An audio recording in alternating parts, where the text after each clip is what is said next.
Welcome to Mr. Criminology, where we share for you to learn and succeed. In this video, we will be discussing Article 283 or light threats. Under Article 283, light threat is any threat to commit a wrong not constituting a crime, made in the manner expressed in Subdivision 1 of Article 282. May apat na elements upang maging liable sa crime na ito. First, offender makes a threat to commit a wrong. Second, the wrong does not constitute a crime.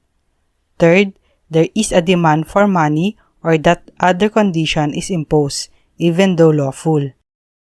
And fourth, offender has attained or has not attained his purpose.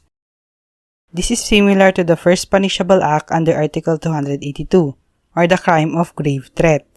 Pero dito sa Article 283, ang pagbabanta ay para gumawa ng masama, pero itong masamang ito ay hindi considered crime. Light threat is actually a crime of blackmailing. Example of light threat. Juan threatens Maria that he will report her to their supervisor that she was absent not because she was sick, but because she went to a family vacation, unless she will pay Juan 5,000 pesos. Reporting to the supervisor is not a crime. In this case, the act of blackmailing in exchange for money or subject to a condition is tantamount to light threats. Thank you for watching. If you like this video, don't forget to share it and to subscribe.